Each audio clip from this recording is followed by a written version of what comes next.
Hello and welcome to the Senior Sastra. Here's you listening to my podcast. And how's your day?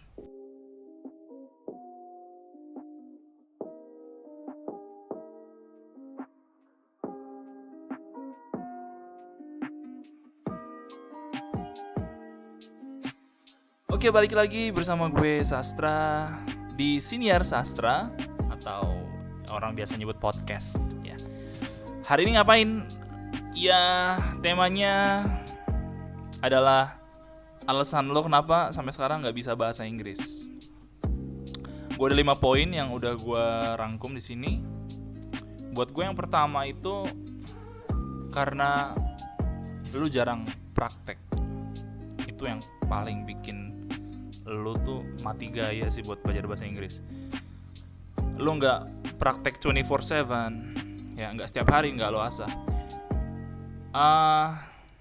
Yang jelas bikin lo males karena jadwalnya terlalu banyak kosongnya.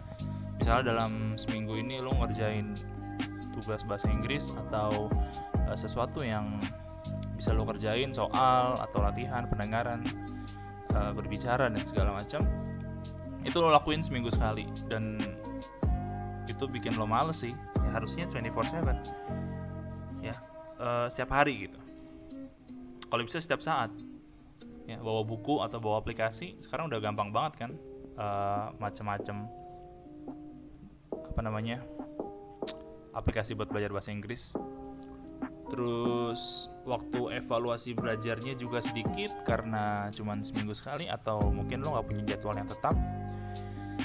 Dan yang terakhir, bikin lu cepet lupa. Karena banyak banget waktu-waktu kosong yang lu tidak gunakan untuk membahas soal-soal atau praktek. Ya, jawabannya adalah 24/7. Ya, belajarnya harus setiap hari, kalau bisa setiap saat. Biar semakin biasa otak lo, semakin oke bahasa Inggrisnya.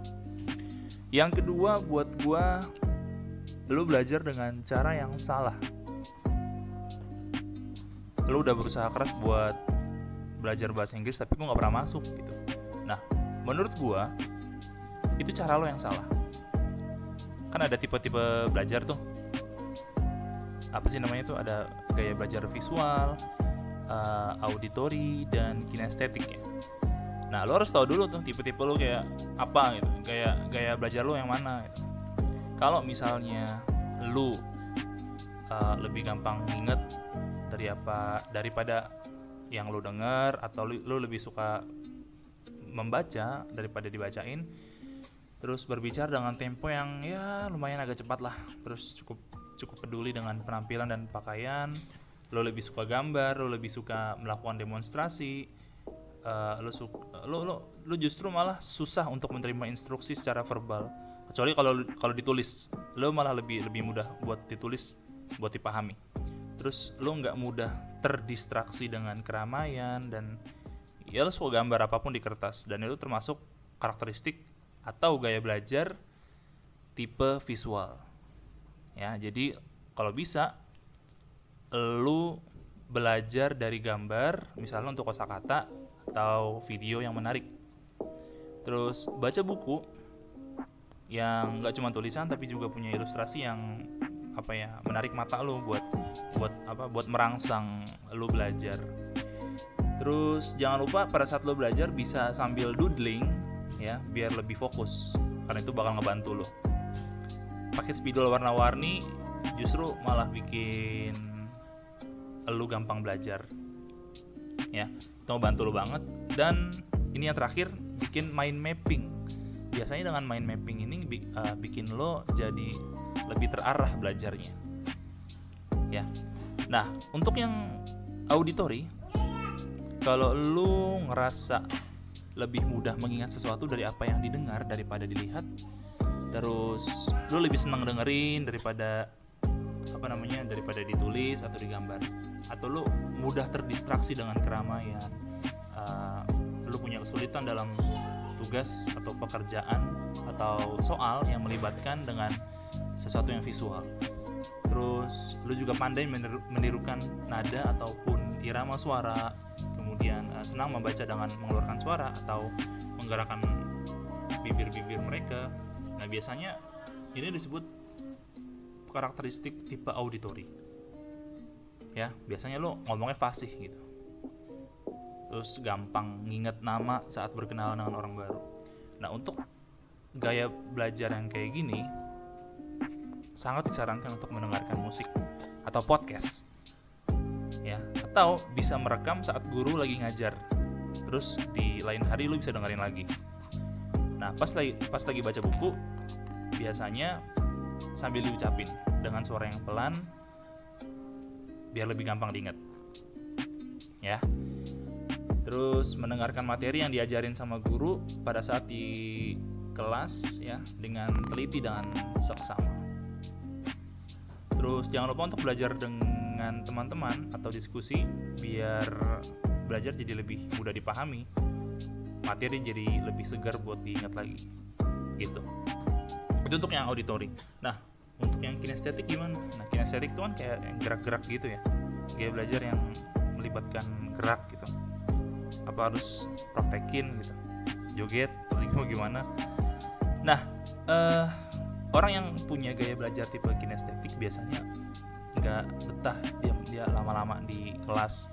Makanya kalau lo jadi guru atau ada beberapa mungkin teman-teman yang punya pekerjaan sebagai seorang guru di kelas 1 SD, 1 sampai kelas 6 SD atau SMP lah, sampai SMP lah maksimal.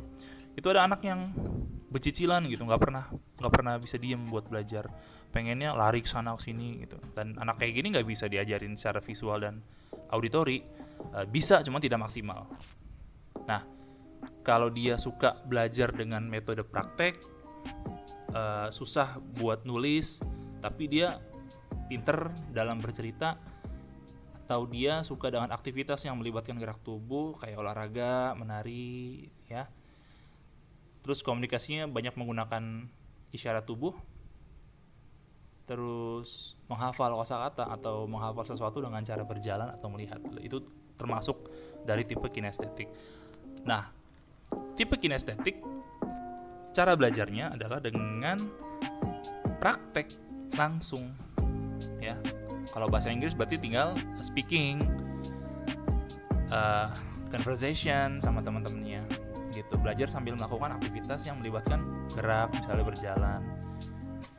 Terus bisa melakukan eksperimen dari materi yang didapatkan dari guru-guru di kelas.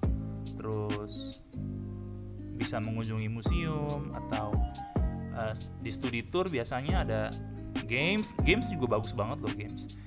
Terus ikut ekstrakurikuler gitu. Ada atau klub English club ya. Biasanya di tiap sekolah punya tuh. Dan itu cocok buat kinestetik. Nah, kira-kira lo yang mana? Apakah lo punya kedua gaya belajar di antara tadi yang gue sebutin atau tiga-tiganya? Kalau tiga-tiganya lo hebat banget sih. Lo bisa dengan mudah mendengarkan, melihat dan belajar lewat gerakan dengan praktek langsung. Nah itu, jadi belajar dengan cara yang benar ya, bukan dengan cara yang salah. Kadang terlalu dipaksakan kalau misalnya di sekolah suka disamaratakan dengan beberapa guru. Kadang guru cuman duduk ngasih soal tanpa ngejelasin, gurunya muridnya cuma disuruh ngerjain, bingung. Terus semuanya dipatok atau samaratakan dengan soal-soal yang sama. Kan tiap anak ada yang punya kecerdasan dalam listening, speaking. Nah itu harus diasah ya. Kemudian kesalahan lo pada saat belajar bahasa Inggris adalah sibuk. Nah, penyakit ini buat gue sih menyerang siapapun sih, termasuk orang yang udah sarjana sekalipun gitu kan. Nah, gue sendiri juga termasuk suka kena dengan penyakit sibuk ini gitu. Karena banyak kerjaan, kemudian harus ada waktu dengan keluarga dan ya content creating dan segala macam, dan itu lo harus benar-benar bagus manajemen waktunya. Sibuk adalah alasan yang klasik sih sebetulnya.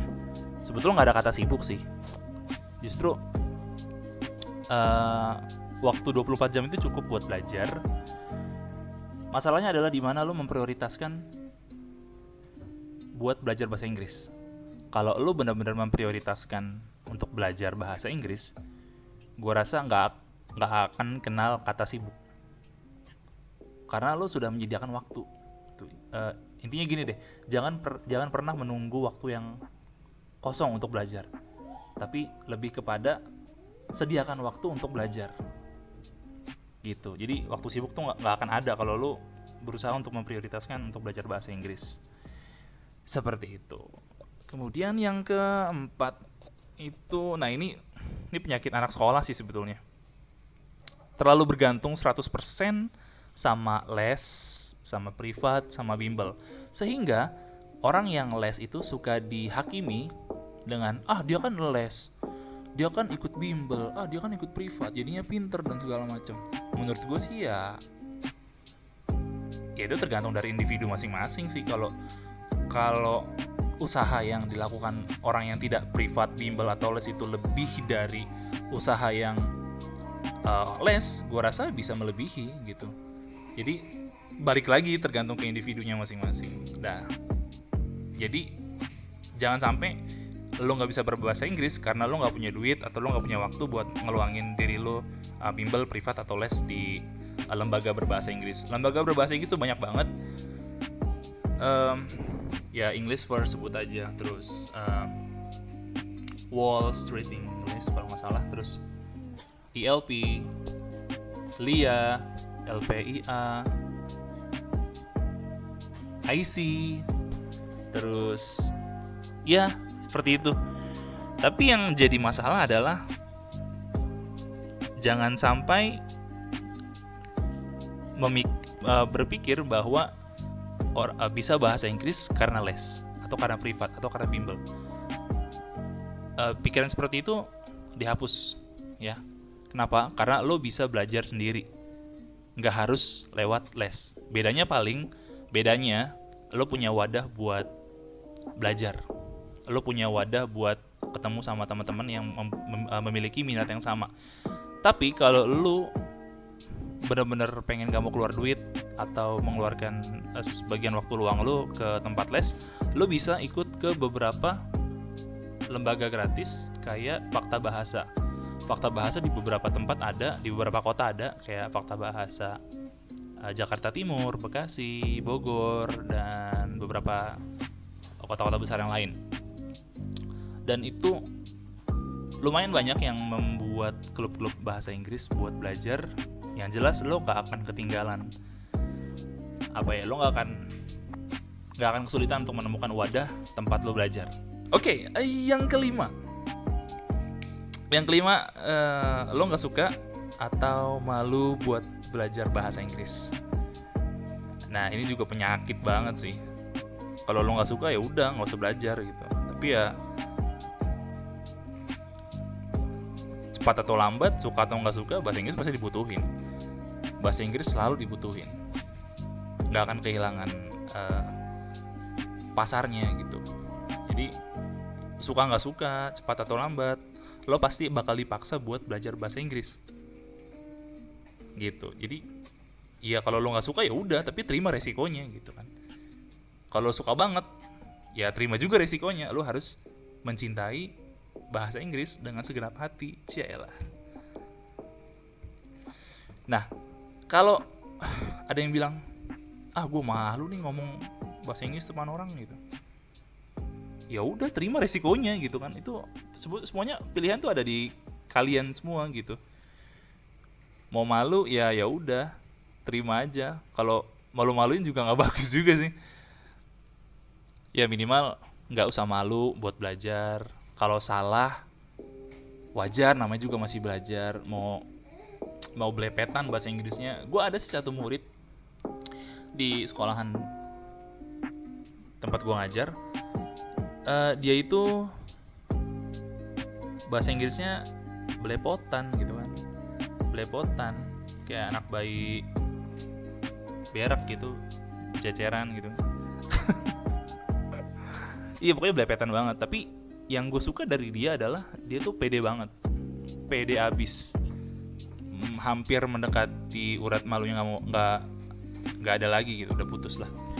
Dia ngomong casticus salah gitu secara grammar, secara word order atau struktur bahasa salah, kosakatanya juga salah, beberapa pengucapan juga ada yang salah, tapi dia tetap mau buktiin gitu, ini gue bisa nih, sehingga orang yang bisa berbahasa Inggris dengan senang hati akan mengkoreksi dia, dan dia just don't give a fuck to what people that call him lu sobat bahasa Inggris gitu kan.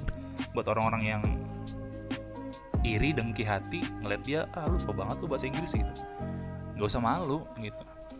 Justru yang malu yang gak pernah mau belajar gitu aja.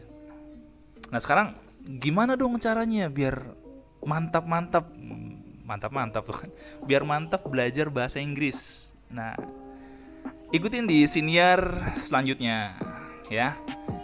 See you on the next podcast. Also don't forget to subscribe and share. Bye bye.